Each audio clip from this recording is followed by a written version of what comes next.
We've emerged from 4.5 decades of conflict. People lost Iraq now in the last couple of years, but the emergence from conflict or relative stability has been taking place ever since the end of the Daesh conflict, which is basically late 2018, early 2018 from 2019.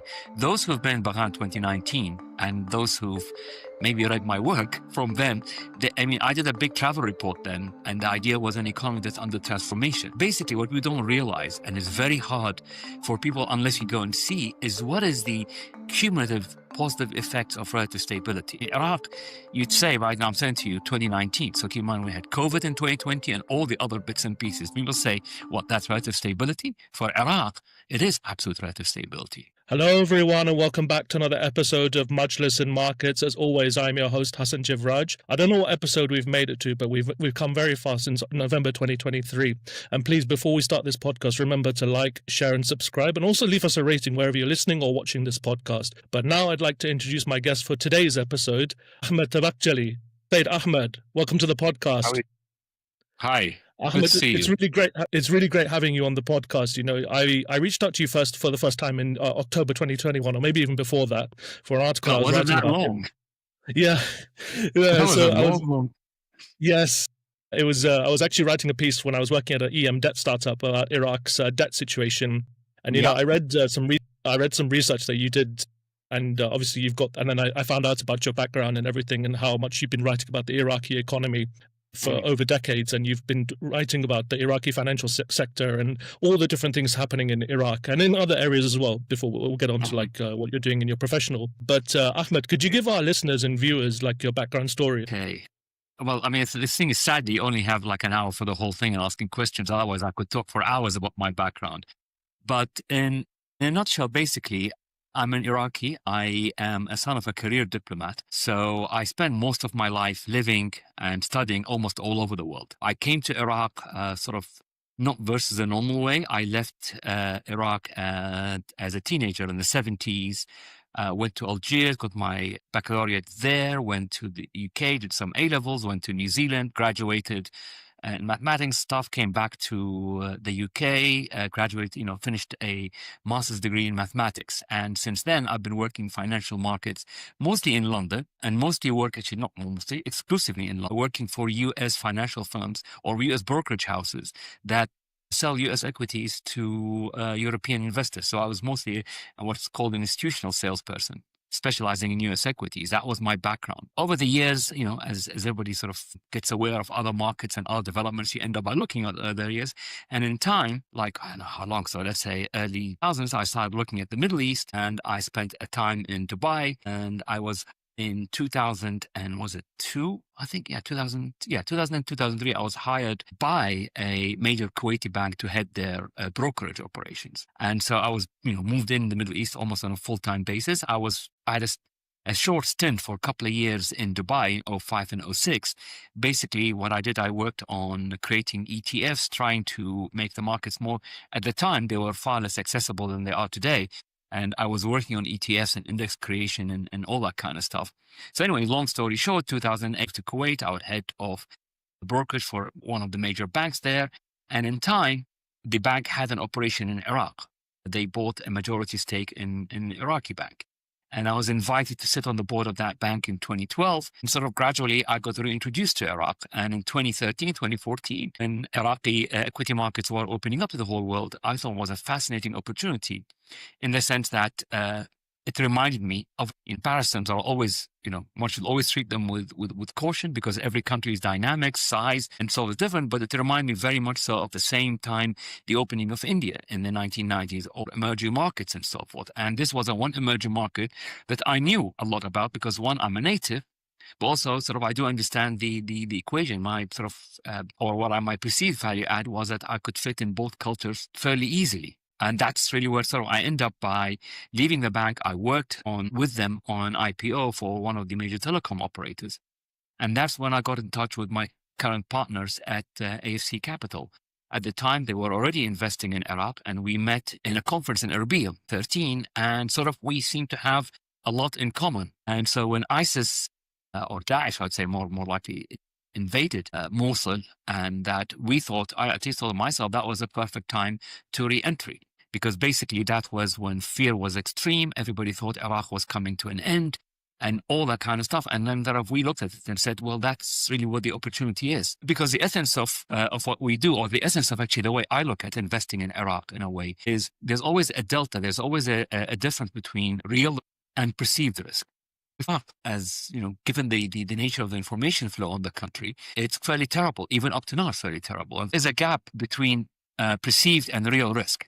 And asset prices tend to be priced at perceived risk, not the real risk. And for us, it was actually arbitraging the delta between this disparity between risks. So as risk perceptions improve towards real risk, asset prices move up. It doesn't remove the risk for Iraq story. It doesn't mean Iraq has to be a perfect environment where everything goes right. But that was where the risk, and that's where the genesis behind the launch of the AFC Iraq Fund is. And so, you know, my background, while I left Iraq as a teenager, I returned as, I don't know, somebody in the late 50s, early 60s back again. And I started teaching at the American University of Iraq and do other kind of teaching and getting more and more involved in the country, and which helps me in how I look at the fund and investments in Iraq.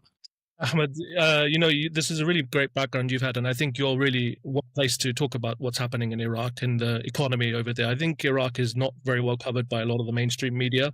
I know the current prime minister, he gave an interview a couple of weeks ago to CNBC. And, you know, Iraq is a very interesting country. Why should people care about Iraq, would you say, to begin with? Well, I mean, it depends, you know, what their interest is or how they understand the country. You're right in one sense. I mean, the perception or the coverage of Iraq has improved, by the way, tremendously since, let's say, 10 years ago when we launched the fund. I mean, most of the time, the great reporting or the great writing was mostly done by the World Bank and the IMF, but nobody reads these things because they tend to be sort of somewhat dry. But their data was there. In terms of media coverage, it's always been terrible. Very poor understanding. I mean, we mentioned earlier about dollar and so on, but there's always a very poor understanding of how Iraq is and what it is. It hasn't changed much. Why should people be interested? It depends. I mean, Iraq, if you look at it, Iraq is a country of 46 plus million people, growing at 2.3%, most like sub-Saharan African growth rates than the Middle East. So we're a very fast growing country. We're a very young population. The country has been pretty much in isolation for the past 4.5 decades or thereabouts, or conflict. I mean, we had a brutal 8-year war with our neighbor, followed by the invasion of Kuwait, followed by horrendous sanctions, followed by the American invasion, an insurgency that became civil war. And when we started to breathe in 2009 and so forth, we had Daesh a few years later. And the country was almost torn apart. And so what basically saying is you have the infrastructure of the country completely destroyed over these years. Yes, we've rebuilt a lot. I mean, we're rebuilding in the last few years, but we're talking of decades worth of rebuilding what is needed. A consumer society where there is enormous amount of money in the economy, young consumers. So you're looking basically what? The peace dividend, that by itself is a big thing. You have the demographic dividend, i.e. we're growing young population. And if anybody who invested in the US markets in the last, 15 and 20 years, you know the phrase baby boomers, right? That's when Iraq is a prime baby boomer. Thirdly, is transformation of an economy. We're moving away from a cash-based economy into a banking-based economy. So you're looking at three major sort of multi-decade moves in a country. So if you are, let's say, doing business in Iraq or exporting anything to Iraq, I mean, why don't you look at a country of 46.5 million people with enormous resources that is rebuilding? If you're investing, why shouldn't you look at that as a sort of diversification away from other markets? But if you don't want to look, I mean, the world is your oyster. You can look elsewhere. On some of the previous episodes, we've spoken to venture capitalists, and I didn't know until I wrote an article in 2022 there was actually a venture capital scene in Iraq, and we've had some guests on who have done startups, and people can go and I'll link that in the show notes. But Ahmed, before our conversation today, I was reading an article or a report from the IMF and among other research I was doing. And it kind of wasn't that positive, the IMF. I mean, they said some good stuff and they weren't that positive, particularly on Iraq's non-oil economy growth prospects. I mean, you've written a lot about this. Like I mentioned just now, I was listening to the presentation you gave at the LSE a few months ago when you were presenting your paper. At this point in time, obviously, we've got to remember that today is the day of the Iraqi elections. So when this podcast does come out, we'll know the results. The sixth one we have. The sixth one since 2003. So far, we've had peaceful transfer of power. It's a minor victory, by the way, but thing for the Middle East is quite nice to have. Yeah, but doesn't alter the picture. Go on. absolutely. Yeah. And the question I had to you, Ahmed, if right now, if we're speaking right now, how would you currently characterize Iraq's economy? Do you think it's stabilizing or do you think it's stagnating? On the contrary, it's more than stabilizing. But basically, look at it this way. As I mentioned to you earlier, that we've emerged from 4.5 decades of conflict. People notice Iraq now in the last couple of years, but the emergence from conflict or relative stability has been taking place ever since the end of the Daesh conflict, which is basically late 2018, early 2018 from 2019.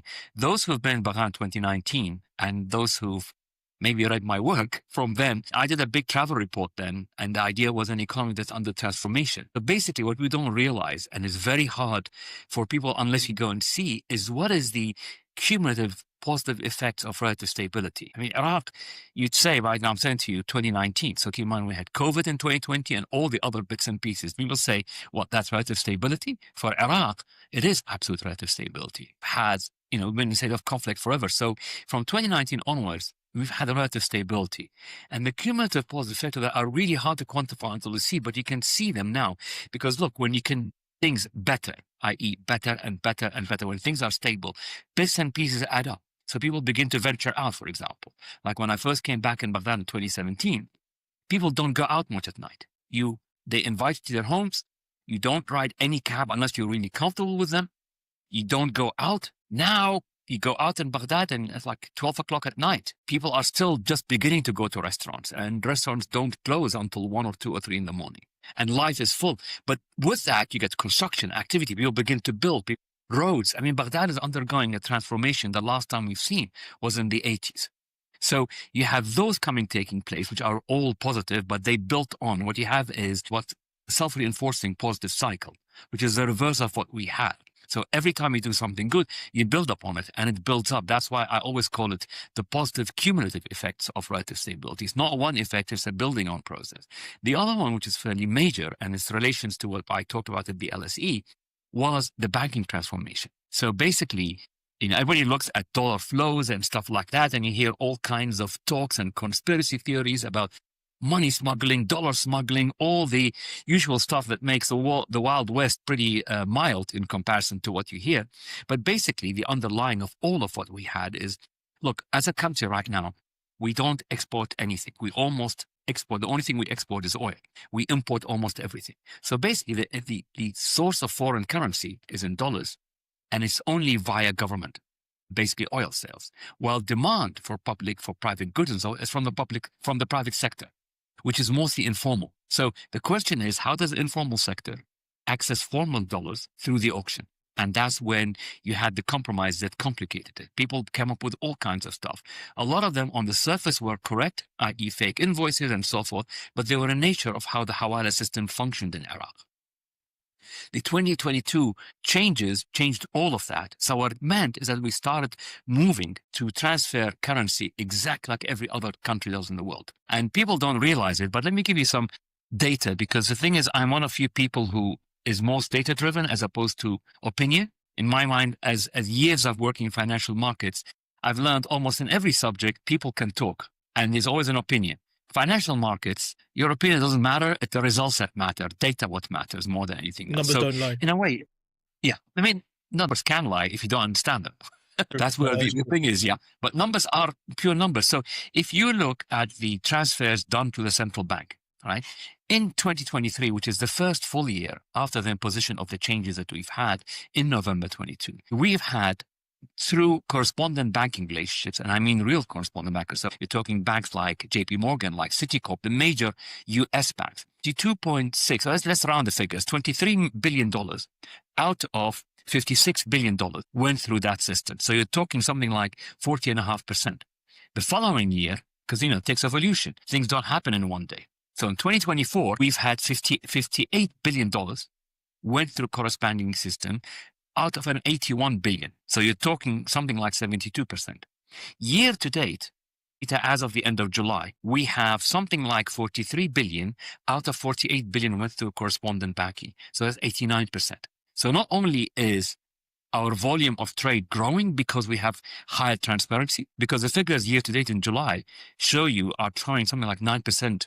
If they carry on till year end, we have a 9% year-over-year growth, which is phenomenal.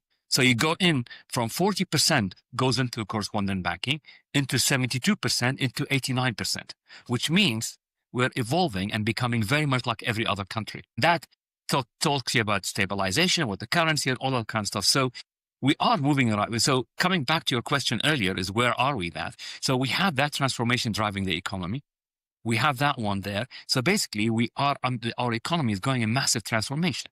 However, and that's really where when you mentioned the IMF, by the way, which by the way is absolutely correct, we are still oil dependent. So we're still subject to oil prices, and our leverage to oil that comes into from government revenues, and the government by itself, by the way, I mentioned to you, almost all our exports are oil, which means that drives our government revenues, and the government is the biggest player in the economy. So as a result, we end up by cyclically being highly affected by oil prices. So it's almost like, you get positives when oil prices are up because our system is still a rentier state economy, which is really where the IMF criticism and that is. We end up by being pro-cyclical. So when times are good, the government's actions actually make it super good. When times are bad, they make it super bad because, when there's plenty of money, you spend it. When there's no money, you don't spend. So that they're right. However, what I see is a secular transformation that I mentioned to you earlier, relative stability, all of that, that will, to use Trump in a phrase, trump these things. So the negative effect of oil prices will either magnify or dampen. I think at this stage right now, they're dampening the effects of the transformation. I haven't seen evidence yet where that is canceled or cancels it. Because even in this year, a year where you have, we're supposedly looking at the IMF figures, we're supposed to have a slowdown this year. So far, it says show you 9% year-over-year growth. That's not consistent with a slowdown. Obviously, I don't have whether it's imports or export, the details of them. So it's too early to tell, but at least one evidence tells you, no, there isn't much of a slowdown yet. So it hasn't really acted as a damper. But do I expect it to act as a damper? Has to be, absolutely. Nothing goes up in a straight line. We've had 2 gangbuster years of growth in the economy. We had 2 gangbuster years in the stock market. Nothing is smooth. I mean, as anybody who watches financial markets, when they tell you something goes straight up, you say, well, show me something at last it's staying up. But is the trend up? The trend is up. That's what I'm clear about. Very good. Ahmed, to any economy, whether it's frontier, developed or emerging, robust banking sector is important for financial intermediation and other financing activities and stuff. The Iraqi banking sector is an interesting one because I think like a lot of the problems do date back decades. And given the size of the population you've mentioned and the number of projects that are coming and the projects that need financing, if we get into it, what do you think the real bottlenecks are within Iraq's banking sector? Well, look, I mean, almost everybody looks at the banks and say, what is wrong with the banking sector? That's always, I mean, forgive me for saying this phrase, but anybody who watched, well, that's when I'm going to show my age. The Clinton, President Clinton's first run for presidency. If you remember the phrase that he used all the time against Bush Sr. was, it's the economy stupid, right? And I think that's where almost everybody misses that. Yes, there are issues with our banks, but it's not so much the banks as the system that they live in. We are, because of the conflict, because of the years of authoritarian rule and so forth, we are a cash-based economy. Nobody trusts the banking system. Nobody trusts anything other than cash in your hand. So you have that is there, and you have an informal sector. The informal sector, we've always had an informal sector. Our informal sector grew substantially during the sanctions years, because that's how we managed to interact with the outside world through smuggling and it. But our economy was mostly informal. So where do the banks fit in that? They don't fit in that. And so therefore, whatever you have, we've always had some great banks. We had most of the major regional banks bought banks in Iraq. They worked over the years upgrading their systems and so forth. But in an economy like that, where does normal banking grow? If people don't put their money in the banking system, where has the bank got the wherewithal to begin to lend? If people don't use the banking for payments, how can the banks work? So in an environment like that, you have many banks rose that are purely temporary, let's say, in nature, because they don't really work in a proper banking sector.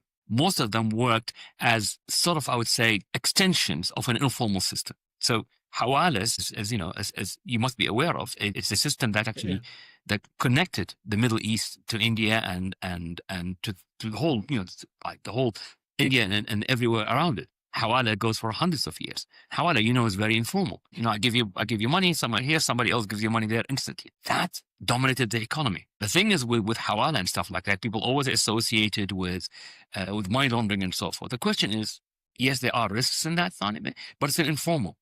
So when money doesn't transfer, you don't apply all the regulations on know your client and know your stuff. So there is room for things to be wrong.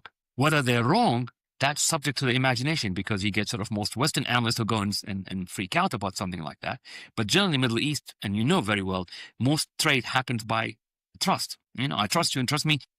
Obviously, that doesn't really work in the modern system, where we need to make no source of funds. We need to do all that kind of stuff where we can close the abuses. So our system was mostly informal, and we're moving towards formality. It takes a time. It's accelerating. If you look at the volume of transactions taking place in e-wallets and credit cards and debit cards, it's massive. I mean, we're growing like wheat. But having said that, it's from a very low base. So it takes time for that to become all there, for intermediations, for lending to happen, for all that kind of stuff. But are we, let's say, shedding the compromise that we had in our systems? Yes, we are shedding those. We're going away. As I gave you the figures earlier, if you look at transfers, I gave you the figures. Now, 89% of them go through formal, really formal. So you're going through all the normal KYCs, all the clearances, all the clearance. That shows you it's development. But this kind of development does not get measured in years.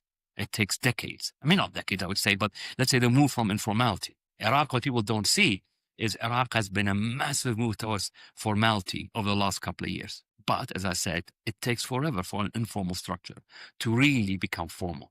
You get shares and percent. I mean, informality works, but it's a mess compared to the neatness of formality. Yeah, Ahmed, I was just telling you offline, I returned from Bahrain a few days ago, where I was attending the AOFI conference, people who know about AOFI and Islamic finance. As we're an Islamic finance focused podcast, do you think that also the lack of public interest, you've talked about the banks and how they need to improve, and it dates back a long time. But do you think there's also like a religious angle here, in the sense that people don't trust interest-based system, or do you think it's a bit more practical? Honestly, I don't think that is the case. Look, if we go towards the way we're going, we have some top banks in the country, by the way. They're few, but they're growing. The system is growing. The central bank is working on a massive transformation of the banking sector. But the trust is not so much religious and stuff. I mean, I think end of the day, I'm not an expert on Islamic finance, but whatever the tools we have, they end up by mimicking each other. So whether it's interest or sharing of profits, if you look at the percentage return, they're roughly comparable. And I think most people would look at those things. So yes, I think the Islamic angle is important, but I don't think that's the obstacle. Would you also say more really is the structure of the economy itself? That's the real obstacle. Yeah, I was going to say it's more practical. But the other thing that's interesting, Ahmed, I was reading an article a few months ago, and it was quite to my surprise that Iraqis love buying gold as well. Like if you take the Indians or the Turks or other cultures, Iraqis also buy a lot of gold on a personal basis. Do you think they've also been putting their money into things like that? Well, that doesn't surprise me. But otherwise, also keep in mind, this is one of the few manifestations of a cash-based economy. You either put your money in dollars and you put them in a mattress, or you put them in gold. I mean, it's always been the case. My parents, my father was a career diplomat, and he spent, I think, something like 8 years or thereabouts in Southeast Asia. And gold is a big factor. So as an Iraqi, it wasn't strange to me to see the dominance of gold. But I think in time, as the economy and people get more sophisticated with financial instruments, physical gold itself will have less of an asset. You'll have more gold ETFs, maybe more gold-linked equities or gold link, whatever it is, as opposed to physical gold. But that's the nature of an informal society where there is no confidence in a financial system. You end up by holding physical assets. So what are physical assets? You either have a choice of immovable physical asset like property, or you have movable ones like gold and dollar note and so forth. There was a really good piece in the Wall Street Journal a few months ago talking about and they've been reporting on this for the past couple of years, is that the US was obviously worried about Iranian influence within the Iraqi banking sector. And Iraqi banks have complained, and I've talked to people as well within Iraq and outside who have bank accounts.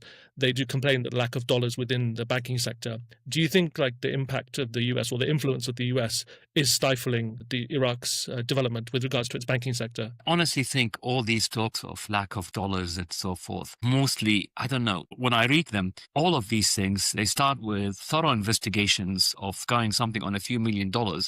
and they somehow say, oh, because I've managed to unearth this and this and this on a few $1 million, that applies to, a multiple $1 billion economy or multiple billion transfers. There's never been a shortage of dollars in Iraq. What there has been a shortage of, Iraq is, by the way, you got to keep in mind, like many other countries over the years, the dollarization is everywhere. So if you look at our financial system, I don't have the figures in my head, so don't fully quote me, but I'm going from memory.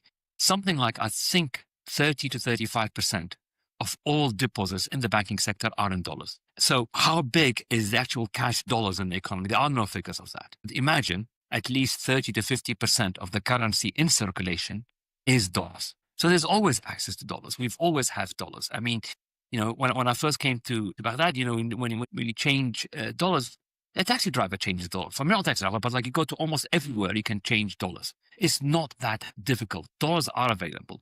But what happened during that time, as I mentioned to you, the issue really was in 2022 when the regulations changed, i.e. we became very much like every other country. Access to formal dollars became very hard with the closure of the hawala or with the massive diminishing of the hawala system. So basically, almost all the informal businesses and all the formal businesses which accessed formal dollars, but through the hawalas, that door was mostly closed. So what they ended up with, accessing it through the parallel market. The parallel market for years and years, during periods of stability, was something like 2% premium to the official price, which within what's the IMF definition of a unified exchange rate, 2% is acceptable, is okay. But when that happened, that shot to the 20%. That's where you had the talk of no availability of dollars, because the informal sector could no longer access formal dollars through the mechanism. The percentage between the formal and informal now is about 10%, down from high 20s, which tells you, by the way, that there is more people accessing the formal sector. And that's what I said to you. We have increased formality, but we still are 10%, which means, and I don't think it will close in any day. It'll take time for those who are seeking dollars through the informal sector to become formal. But real shortage of dollars? No, there's never been real shortages of dollars. I mean, informally you can't access them, but people mix as well cash dollars versus digital dollars.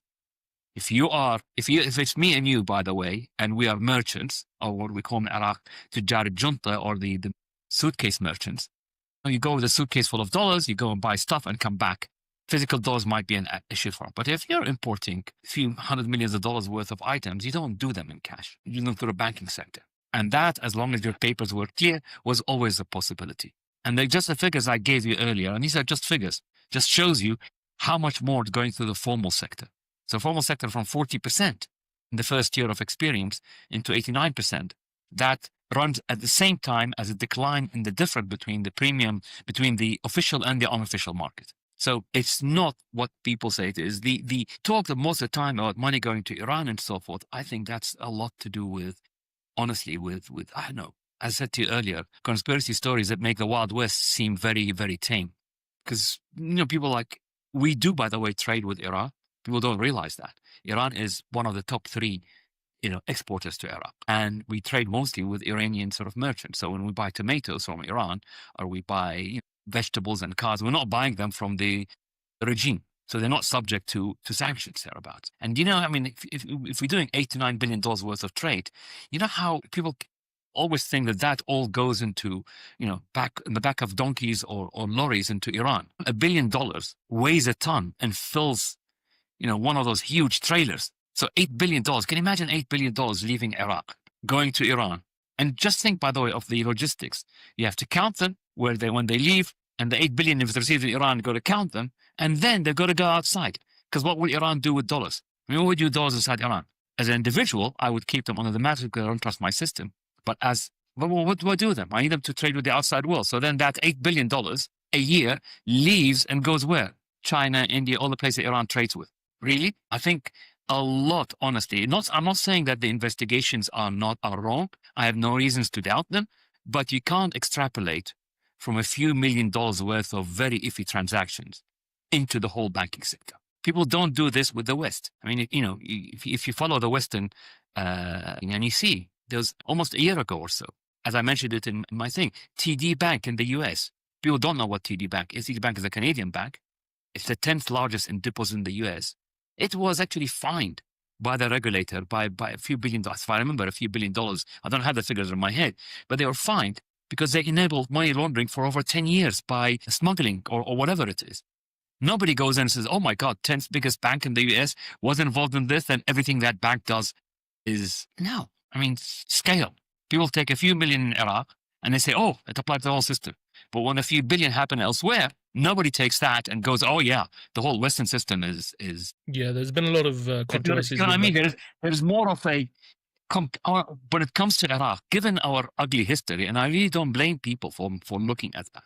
Given how ugly our history is, given how ugly our civil war was, given how ugly many things is, yeah, people find it much easier. And people do, I mean, I've seen a ton of investigations did all of it. I have no reason to doubt them, by the way.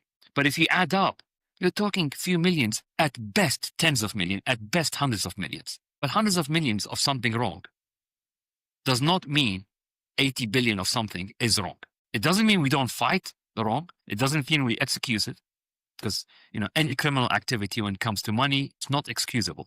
You know, the reason why we have all these regulations on anti-terrorist financing, anti-money laundering, is to help us. It's not to hinder us, right?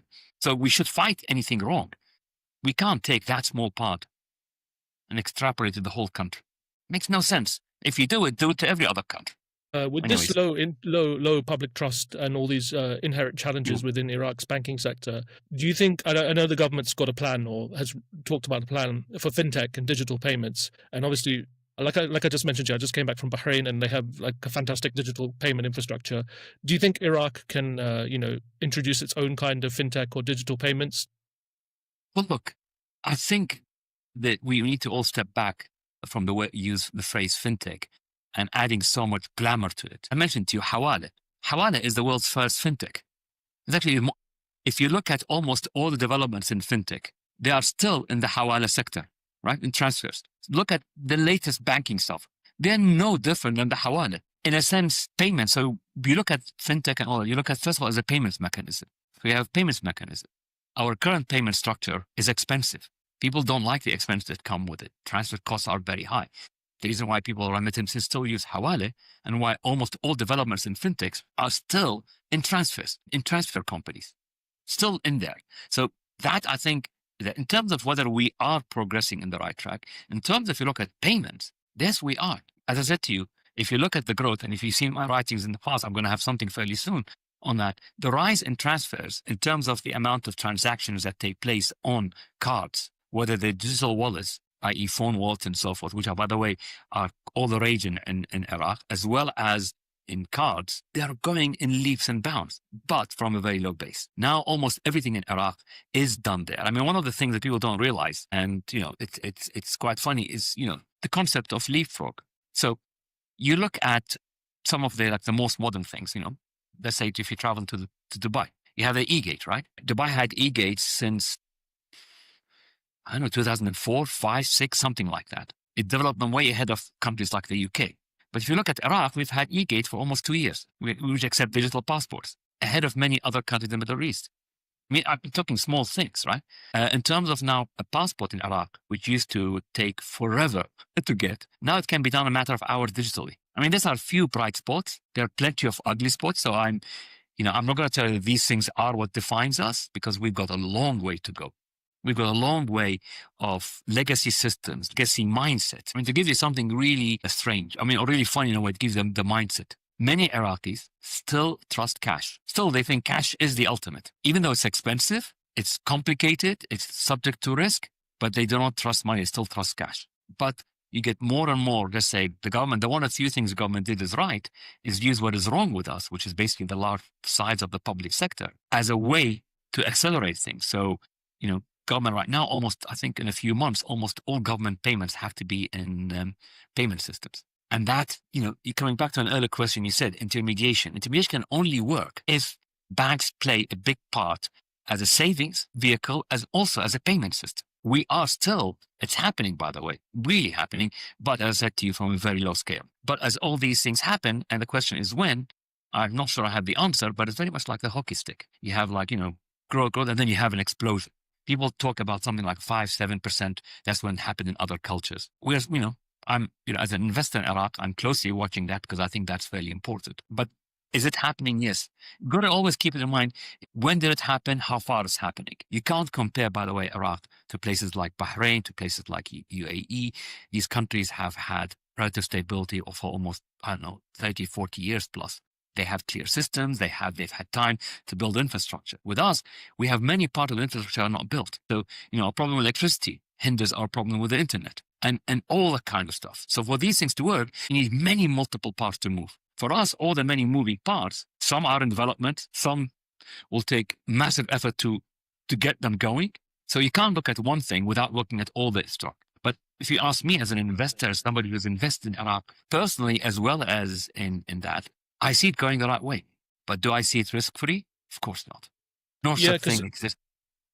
If you think like the likes of like a Revolut or something like that, it's a huge company. Yeah. But again, like I think you've kind of articulated like why would a big company like fintech company like Revolut or somebody similar go to a place like Iraq when the financial infrastructure is not in place, or the legal infrastructure is still lagging behind other markets, right? Like it's still a high risk market for some of these companies. Look, I'm a big fan of all these companies, but end of the day, I think people tend to lose sight. I mean, you see rises, price movements in digital currencies, and somehow you think fintech is all going to right. I mean, basically, Revolut, ultimately, what is it? It's a bank, right? It takes deposits, gives loans. If it does that, then it's subject to the same regulations that every other bank is. It's got to protect your money just like every other bank is. It's got to have liquidity ratios just like any other bank. Now, the difference between them and the other banks is they haven't got legacy systems, which means they can easily adopt. But all of these companies, in the beginning of their adoption, if you look at the issues they've all had with their regulators, it was with the lack or weak systems. Because the thing is, which makes people always say regulations, but regulations are a factor of life. So let's say source of funds. Source of funds is a very important concept in the fight against money laundering, in the fight against terrorism. If I come in today to you with a $10 million and deposit it, you don't ask me where that money comes from. I might be very well a clean guy who works in selling, let's say, tomatoes across the whole region. But easily a drug trafficker can have the same thing. Almost all the new banks or whatever it's called, initially, if you look at their problems, it's the infrastructure they had for spotting these kind of transactions. Also, when it comes to transfers, because basically, most of them, by the way, I'm not generalizing, but the few that I've read, they function just like a hawala. Because money doesn't move from one place to another. Because they have two-way traffic all the time, you always build up, let's say, a big asset base, and you also in dollars, and also, let's say, a big dollar asset base in yen. So you can always transfer between the two countries, but money doesn't move. But if you don't ask where the money comes from, like a normal bank has to do, eventually the regulator will come to you and say, and people say, oh, regulations are bad. They're cumbersome. Don't get me wrong, regulations are painful. They're cumbersome. Their whole reason for existence is to protect the consumer, is to protect us from what can go wrong in a financial crash. Look at the guys who've invested, let's say, in something like Luna. Do you remember the Luna coin, which was supposed to be like the... Yeah. What happened to the $40 billion worth of people who put money and lost all their life savings? Did they get a penny back? I don't think so. But as a concept, it could have worked. So I like all of these things. I'm very keen on them. But for, let's say, what will stop Revolut more than anything else is yet we're still lacking, let's say, in terms of moving from paper to digital. So in Iraq, we still need wet signatures. We don't use e-signatures as such. E-contracts are not there yet. I don't think we have an e-contract law, which means ultimately you still have to have paper-based. We're taking a long time to move into all digital stuff. So, when you open an account with Revolut, the beautiful thing about it, you can do almost everything online. They scan your card, they get your details, they get your permission. Can I check your data from so and so? You say yes. Without that, it's hard for them to offer you the fast service. For Iraq, you don't need look at one. It's a whole thing that goes with it. I mean, just to give an example, recently I updated my UK papers, and it was all online because the passport office has that, someone has that, all of it works together. Why? But that was not available 10 years ago or 15 years ago. Because you need multiple bits to fit into this thing. Iraq, the infrastructure is not there yet. I was because my next thought was, there's a lot of hype around blockchain and the transparency blockchain offers and tokenization. And obviously in Iraq, we've seen a lot of interest from retail investors into cryptocurrency. I don't think it's still legal. and the regulators haven't embraced it too much. Do you think things like blockchain and tokenization can help Iraq get to this kind of place where you're talking about? Well, the thing is, look, it's a wonderful technology, right?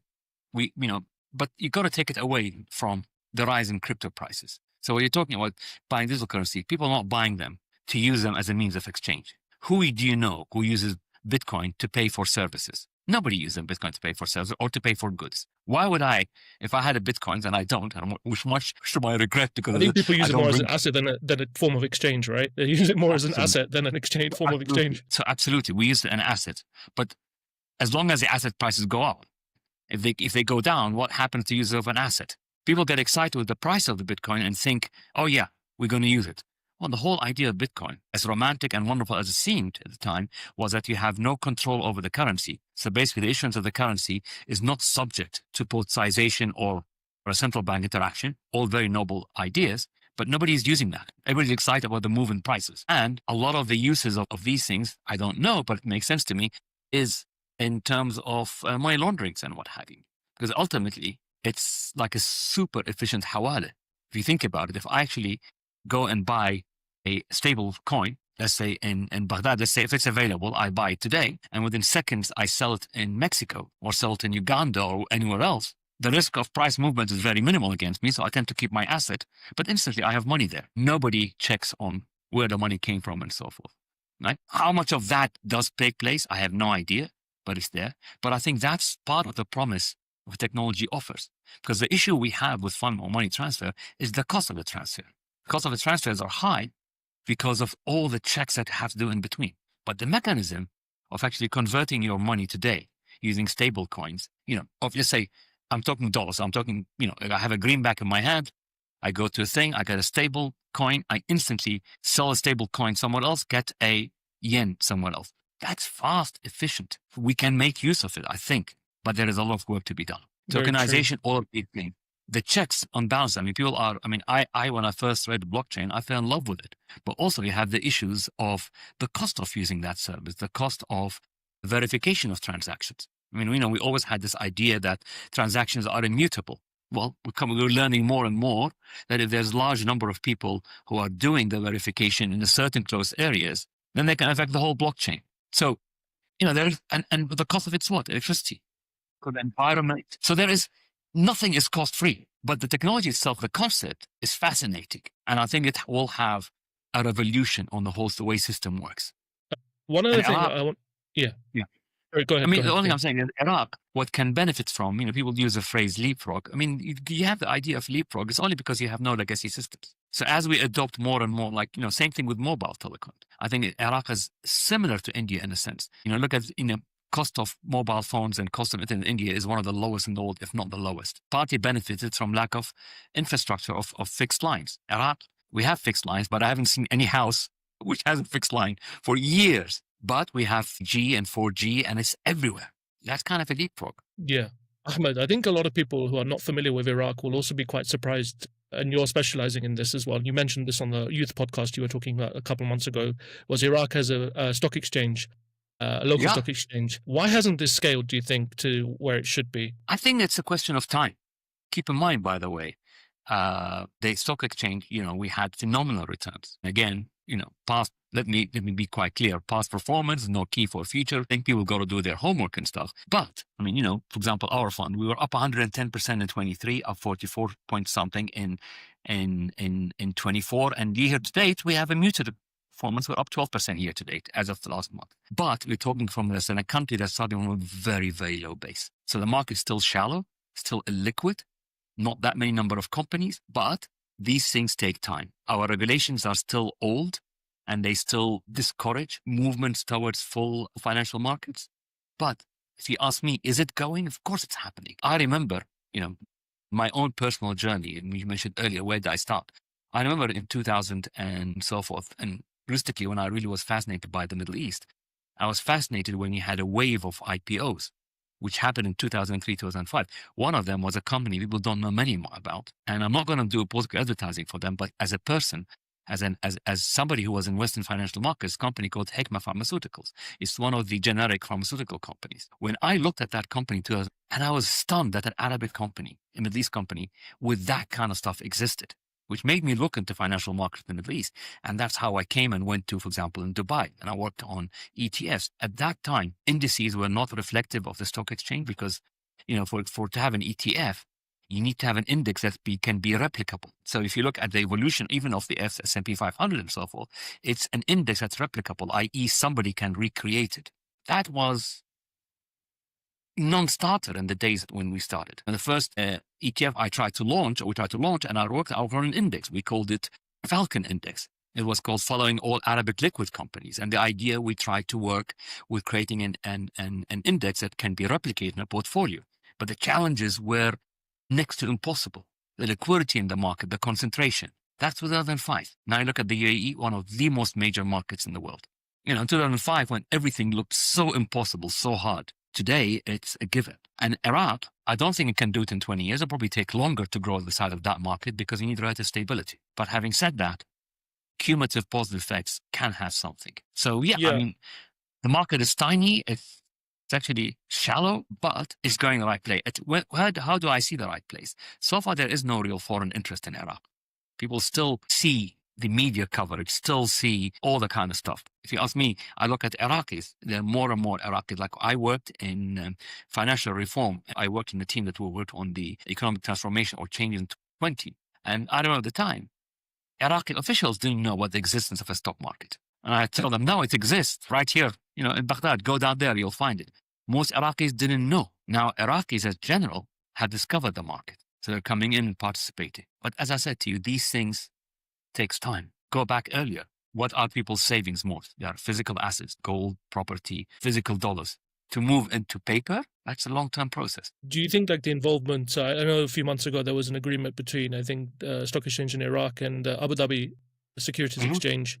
Do you think foreign knowledge and know-how can help propel the Iraqi stock exchange? Well, it can, because look, we have some world-class companies. What people don't realize, for example, is we have a Pepsi bottler that has got the factory as one of the best and the largest in the Middle East, full stop.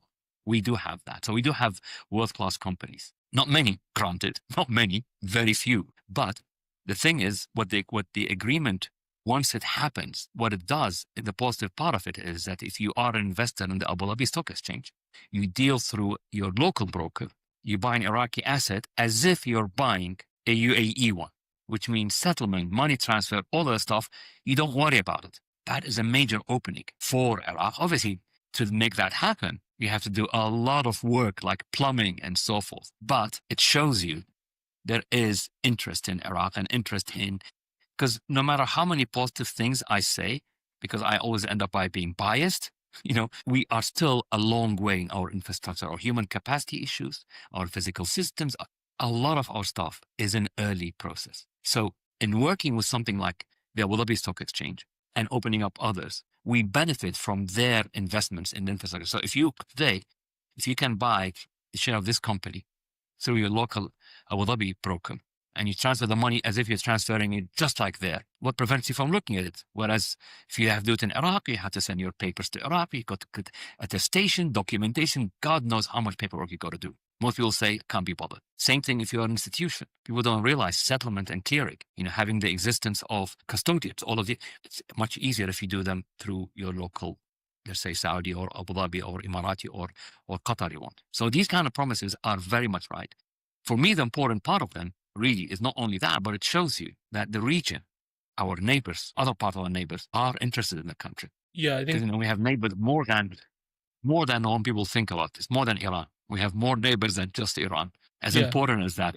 Absolutely. There was an article, I think, in a local golf newspaper this morning saying that a lot of golf investors are waiting to see what happens with the elections today, what it means. But Ahmed, I want to just, before we wrap up the podcast, because I've taken up a bit of time, there was one obviously thing that a lot of Iraqis have told me when I told them I was interviewing you was the IQD, the Iraqi dinar, and de-dollarization. I mean, to begin with the IQD, the central banks tried to do a lot to stabilize the dinar. How do you think it's been going so far with regards to stabilization? Well, I answered it earlier. I mean, look, the Iraqi dinar, people misunderstanding. What we have is we have the official dinar, which we can get from the official dollar exchange. You can get if you are doing everything paperwork. So if you go to the banks and so forth, then you have the parallel market. The parallel market, I said to you earlier, pre-22 was 2% above that. Now it's about 10%. That, by the way, if you are, let's say, an importer, or if you are an Iraqi traveling abroad, if you have your paperwork, you get the dollar at the official exchange rate. Not an issue at all. So people talk of dollar stable, is it stable? It depending on what you're looking at. If you are somebody who's still using informality, still not using the system, then it's more and more difficult for you to access formal dollars. In the past, you can use the hawala structures to access them. Now you have to go access the parallel market. There's more demand in the parallel market than supply. Obviously, prices go up. I mean, that's the logic of markets. And then people say, oh, the stability. But if you are like me, like everybody else, as an Iraqi, you go to the airport, you take your boarding pass, you get your dollars and you leave. No issue. You get them at the official exchange rate. It is as stable as anything. So the stability the instability, when people talk about, comes in from those accessing it informally. And in time, the more those who access informally decline, i.e. they become formal entities. Because, with formality, you have to pay taxes, you have stuff, all the things that you don't like to do in the Middle East, right? And if you go informality, then become formal, the cost of formality drop compared to the exchange rate difference, and therefore you'll see more and more. So as far as either way I look at it, dinar has been stable. If your paperwork is proper, then you have no issues. If you're informal, then you pay the premium, the 10% premium. Look, the central bank, there's nothing a central bank can do. Central bank can put the regulations in place, but it can't make you decide to become formal. Become formal, you pay taxes, you register, you have company history, you have all the stuff. You can be audited, you can be checked. All the stuff that goes in that is, iffy, or maybe let's say not so iffy, but let's say Middle Eastern practices. In a formal sector, you don't have. Same thing like you get workers coming in. Somebody fixes your house. If you end up by paying them in cash, they like that much more. If you pay them through your bank transfer, then he has to pay tax, all kind of these things. You can't blame the tax system for people who prefer to use cash. I don't blame them, but that's not the right way to go. So to end it in a way, no, the Iraqi dinar is stable if you've got the right infrastructure. It is stable. And I said to you, 89% of all transfers are taking place through the formal banking system, which is actually really promising. With one of the few good things we have. Yeah, sorry. With Donald Trump being president since the beginning of this year, the volatility of the dollar and tariffs and all this fun stuff that's happening in financial markets, the big thing at the moment, or a big thing that's been amplified by a lot of financial commentators, is de-dollarization with the rise of BRICS and predominantly China and the Chinese-led system. Obviously, China is a major trading partner with Iraq. Do you think that, or is it possible at this point in time, or maybe in the near future, Iraq could become a member of BRICS? And if it does, do you think it could adopt the BRICS-led settlement system and payment system? Look, again, I think there is a lot of romanticization and stuff on BRICS and alternative currencies and so forth. The issue people don't get is the medium of exchange and what you do with your surpluses. So the thing is, in most countries, let's say country A dealing with country B. If I export more to the country than I import from them, basically I have more of their currency. Where do I put my money? Where do you put that money? If you use a US banking system, the reason why the US banking system or the dollar is so dominant, not so much because of the conspiracy theory we have in the Middle East, but because ultimately you can buy US assets at will and you can sell them at will no matter what your size. So if you are any country, look at China, the absolute bulk of its foreign assets is still in dollars, because that's the only place whereby they can move billions and hundreds of billions in and out with no regulation, no structure, because the US market is fairly open and it's very liquid, it's very deep. I haven't read the details yet, but I remember, there's a lot of trade going between China and Russia in terms of, but still far from, I don't know, the figures, 20, 25, I read it a couple of years ago, so it must have increased, is in their currencies, because ultimately the yuan is not convertible when it comes to buying assets and so forth. So it's not convertible, it's called a capital account. If you're importing and exporting, it is convertible, but also subject to restrictions. But if you want to buy Chinese assets, for example, like you see the big major investors in China, what's called institutional investors, they have to have a foreign qualified investor number, and only then can they buy and sell. Whereas in the US, you can buy US treasuries, billions of them, right? And sell them or save them without any issue. And that's why it's there. So other currencies will have to, it's very difficult to replace the US market. Having said that, by the way, Donald Trump's antics since April begin to erode the things that made the US so attractive to almost everybody, i.e. the rule of law, if the courts are subject to political interference. Because in the olden days, you could have any conflict with anybody in the US and settle it through courts. And the courts are independent. If they become politicized, that's an issue. If the institutions become politicized, one of the reasons why we trust, because we have a confidence, not that they're perfect, by the way. Central bankers are far from perfect, don't get me wrong, but they make decisions separately. You have more confidence in that currency. So rule of law, all that kind of stuff. The reason why, I mean, you read today, by the way, in most thingies, and you get the dollar gets back its shine. The dollar has lost considerable, when you look at the dollar-weighted basket versus other currencies, lost a lot since April. Why? Because people began to lose confidence in the whole structure. But nobody can replace it. There is no currency that can replace it yet. Because what you look at is consistent currency, large markets, rule of law. The EU is wonderful, but the EU is one currency, but different fiscal systems. So you have that one there. Japan is amazing, but it's small. China, the issue with China comes in with how free are you in moving and selling Chinese assets? Because it's not only paying in yuan, it's actually what do you do when you're left with it? Can you buy assets and sell them just like this without interference? So ultimately, it goes to the US. But having all these changes in the US, I think at the margin, you'll begin to eat into that. And if you look, I don't know, 20, 25 years in future, we might have a multipolar world where everybody has to diversify. But so far, nothing emerged that can actually replace what the US has. But the US itself is actively eroding that confidence. That comes from arrogance as well. I mean, Ahmed, just to you as an Iraqi, if you take the economist hat off for a second, do you feel, or do you get the sense that most Iraqis support joining BRICS or joining a Chinese-led world order? They might. I mean, the thing is, look, China for us is very important. It's our third largest trading partner. We import almost everything from China, just like everybody else does. The Chinese play a big factor in our economy. But I mean, if you ask the people I see, I find hardly anybody who's keen on thing. Everybody, if you ask Iraqis where they immigrate, or where they want to immigrate, nobody mentions they want to go to Peking. Everybody says they want to go to the US or Europe and so forth. So does that reflect preference from one over the other? No. But for Iraqis in general, we have to have good relations with everybody. So with us, China is a major country we deal with. Yeah, we need to understand it more. We need to work with them more. Same thing with every other trading partner. As I mentioned, as I mentioned at the top, I don't know if it answered you or not, but you did. As I mentioned at the top of the show, today is the election day in Iraq, and it's a very important election. And you've alluded to this. How do you feel the election will go? And whoever comes into office, however, Iraqi politics can be messy, as in most countries in the world. Yeah. What do you think the main priorities should be going into 2026 with regards to the economy for whoever takes power in Iraq? Absolutely. Look, I mentioned to you earlier, one of the long-term challenges we have, the dependence on oil prices and a volatile asset that we have no control over. We are a rentier state. We have a high part of our economy driven by the state, and therefore driven by oil prices. What's called current expenditures, which with what we pay on the upkeep of the state, is rigid and inflexible and growing. And so when you have declines in oil prices, that affects us in a very negative way. We can't easily do the transformation that we need, i.e. introducing taxation, all the stuff that comes in with the requirement of balancing the budget. Because we have a rentier system, there's a lot of horrible stuff in it. I mean, I can spend hours talking what's wrong with our infrastructure. Just as you saw me waxing lyrical about the positive side, I can spend 10 times as much talking about the negative sides.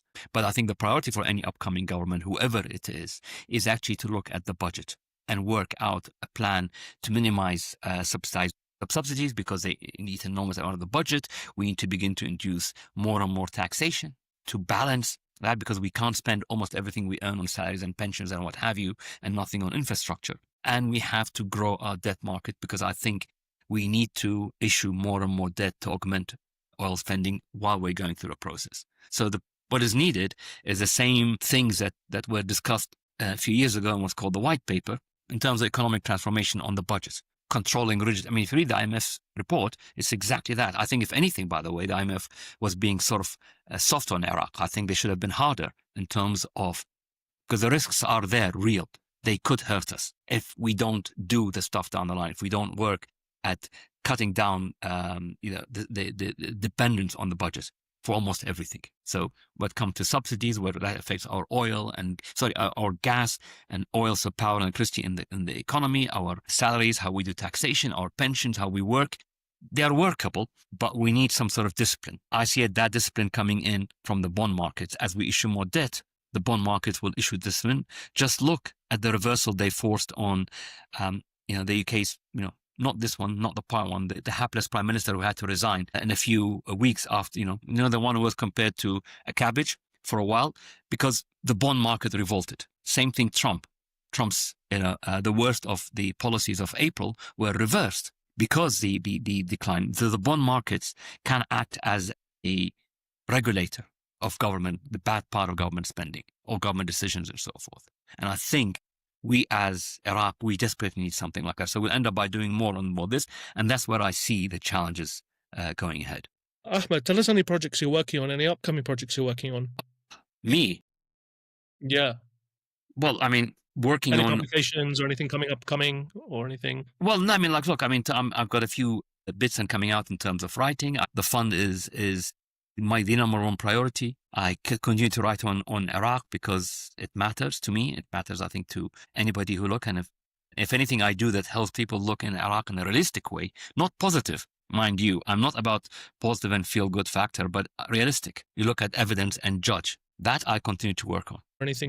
Not really. I mean, I do have a LinkedIn account. I do have a Twitter account. I have, God help me, a Facebook one, but basically I use it mostly to publish my research. So if you look at me at LinkedIn, that's whatever I'm available there.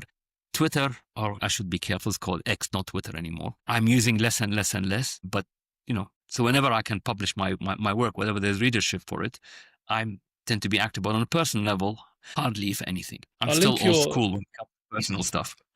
I'll link your LinkedIn profile and any kind of links you send to me after the show. But Ahmed Tabaqchali, this has been a really great conversation and a really eye-opener for a lot of people. And thanks again for coming on the podcast. Thank you for that, by the way. Thank you for your interest, and thank you for because the thing is, I can bore people to death when I talk about Iraq. It was great. It was great. Thank you. My pleasure.